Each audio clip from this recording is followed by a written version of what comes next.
மாடியில் பாட்டு சத்தம் கேட்டுக்கொண்டிருந்தது.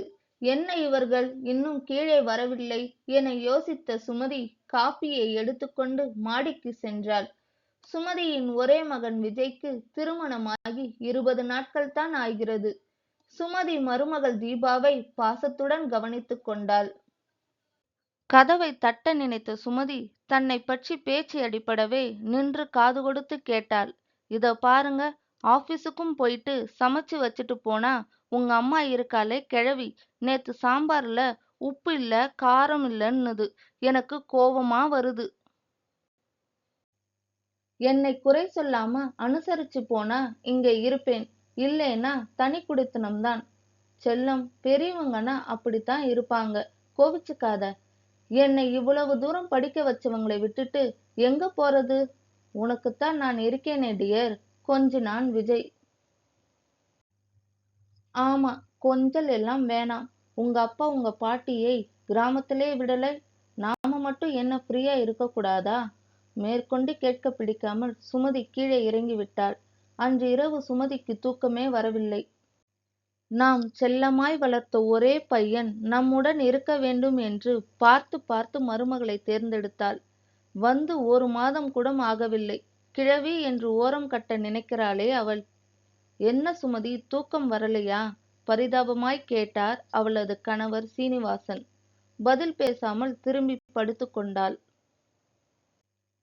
காலையில் சீனிவாசனுக்கு டிஃபன் எடுத்து வைத்த சுமதி, என்னங்க, நீங்க குளிச்சுட்டு இருந்தப்ப அத்தை போன் பண்ணியிருந்தாங்க. 4 நாளா ஆஸ்துமா அதிகமாயிடுச்சாம். வேலைக்காரி வேற வரலையாம். பாவம், நாம போய் அத்தையை கூட்டிட்டு வந்துடலாமா என்றவளை ஆச்சரியமாய் பார்த்தார் சீனிவாசன். சுமதியா இது? 2 மாதங்களுக்கு முன்வரை அம்மாவிடமிருந்து போன் வந்தால் கத்துவாள்.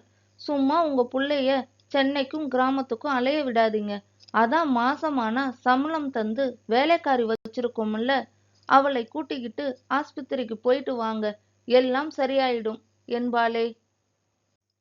இந்த வெறுப்பை தாங்க முடியாமல் தானே அம்மா கிராமத்திற்கே போய்விட்டாள்.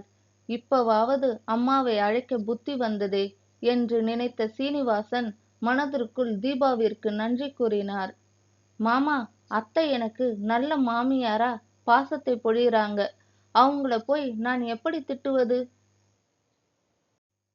என்னால் முடியாது என்று மறுத்தவளை, சுமதி உனக்கு நல்ல மாமியாரா நடந்துக்கிறா, ஆனா எங்க அம்மாவிற்கு நல்ல மருமகளா நடந்துக்கலையே.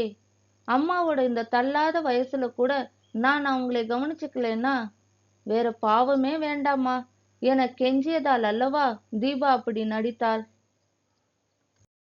இந்த வீடியோ உங்களுக்கு பிடித்திருந்தால் லைக், ஷேர் அண்ட் சப்ஸ்கிரைப் பண்ணுங்க ஃப்ரெண்ட்ஸ்.